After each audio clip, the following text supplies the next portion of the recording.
এই শোনো, স্যার এই মাসে বেতন চেয়েছে। ও কত টাকা? 30,000 টাকা। আচ্ছা আমি ব্যবস্থা করছি। আচ্ছা ঠিক আছে। এত টাকা আমি কোথায় পাবো? ভাইয়ের কাছ থেকে তো টাকা নিয়েছি অনেক। কে দেবে আমাকে এত টাকা? কি যে করি। কি খবর ভাই? এই তো ভালো। তোর কি খবর? এই তো আছি। ভাই তোর সাথে না আমার কিছু কথা ছিল। হ্যাঁ বল, কি কথা? আমার 30,000 টাকা লাগবে। কি 30,000 টাকা?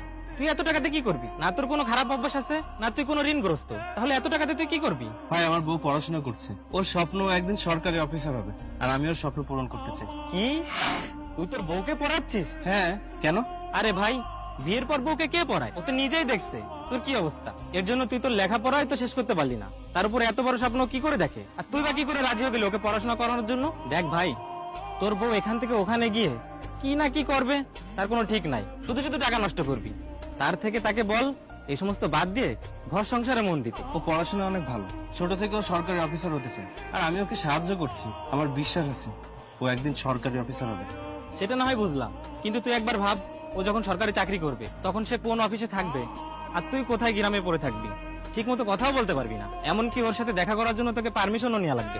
দেখ ভাই, তুই আমার বউ সম্পর্কে এসব বলা বন্ধ কর, আমার কাছে ভালো লাগছে না। তোর টাকা দেওয়া হলে দে, না দিলে না দে।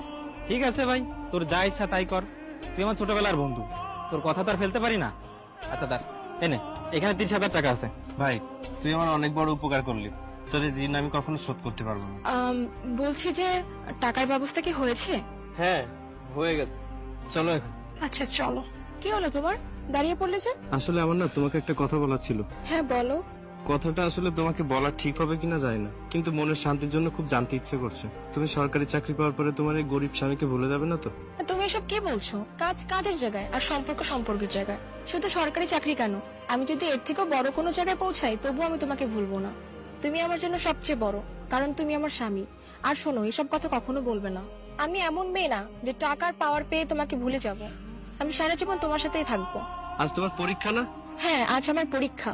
তাহলে মন দিয়ে পরীক্ষা দিতে হবে, আর ফার্স্ট ডিভিশনে পাস করতে হবে। তারপরে আমরা সাইকেলে না, আমরা গাড়িতে চড়বো। ঠিক আছে, চলো। ভাই আজ থেকে এই জমি সব আপনার, আমি জরুরি সাইন করে দিয়েছি। এই নিন। আচ্ছা এই নাও টাকা। ধন্যবাদ ভাই। জুলে, কি হয়েছে? তোমাকে তো খুব খুশি খুশি লাগছে। তোমার রেজাল্ট বের হয়েছে, তুমি ষোলতম হয়েছো। কি সত্যি? হ্যাঁ, সামনের সপ্তাহে তোমার ইন্টারভিউ। কি হয়েছে জুলি, তোমার মন খারাপ কেন? তোমার তো অনেক খুশি হওয়ার কথা। কি হয়েছে আমাকে বলো।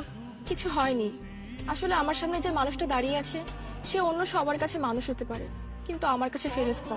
যে আমার স্বপ্নকে পূরণ করতে যে নিজের সব স্বপ্নকে বিসর্জন দিয়েছে, দিনরাত পরিশ্রম